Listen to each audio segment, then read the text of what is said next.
শ্রীভূমি জেলায় গ্রেফতার দুই পুলিশ কর্মী। কারাগার চত্বরে যৌনতায় লিপ্ত হওয়ার দায়ে গ্রেফতার দুই পুলিশ কর্মী। ধৃত দুই পুলিশ কর্মী হচ্ছেন ব্রজেন কলিতা এবং হরেশ্বর কলিতা। জেল ওয়ার্ডার পদে নিয়োজিত ছিলেন এই দুই পুলিশ কর্মী। শ্রীভূমি জেলা কারাগার চত্বরে থাকা স্টাফ কোয়ার্টারে যৌনতায় লিপ্ত হয় পুলিশ কর্মী ব্রজেন কলিতা এবং হরেশ্বর কলিতা। ঘটনা নিয়ে মহিলা সহ দুই পুলিশ কর্মীকে হাতে নাতে করা হয়েছে আটক।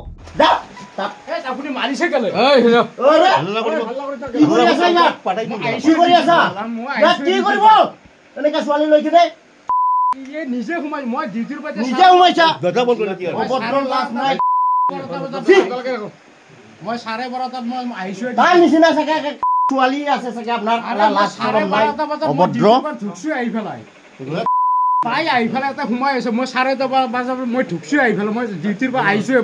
মই কলিতাক মাতি দিয়ে 12:30 বজাত ঢুকছো আহি পেলাই।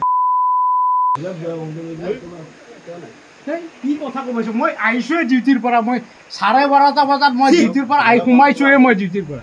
ঘটনার বিবরণ মতে শুক্রবার গভীর রাতে শ্রীভূমি জেলা কারাগার চত্বরে থাকা স্টাফ কোয়ার্টারে এক মহিলার সাথে যৌন সম্ভোগে লিপ্ত হন দুই পুলিশ কর্মী ব্রজেন কলিতা এবং হরেশ্বর কলিতা।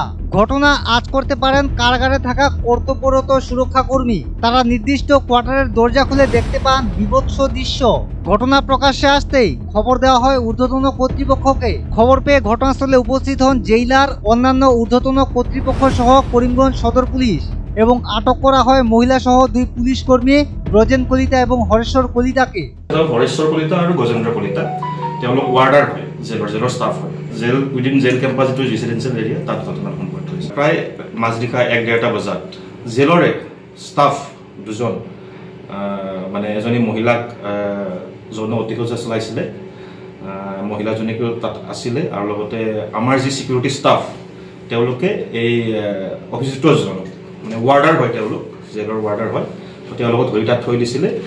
তেতিয়া আমাৰ পুলিচ ষ্টাফৰ পৰা ABI আৰু ABSI গৈ পায় আৰু আমাৰ যি নাইট পেট্ৰলিং পাৰ্টি আছিলে সদৰ থানাৰ নাইট পেট্ৰলিঙত আছিলে ছাব ইন্সপেক্টৰ বিশাল চেত্ৰী। তেওঁক ফোন কৰে আৰু ফোন কৰি যিজন একিউজ দুজন আছিলে যাক মানে আমাৰ চিকিউৰিটি পাৰ্চনে ধৰি থৈ দিছিলে তেওঁলোকক থানালৈ লৈ অহা হয় আৰু মহিলাজনীকো অনা হয়।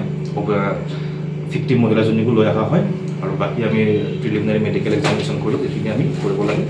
সো এতিয়া আমি এই গোটেই মানে লিগেল প্রক্রিয়াটা স্টার্ট করেছো।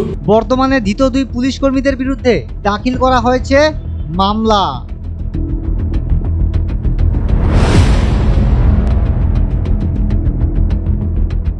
Bureau report, north east update.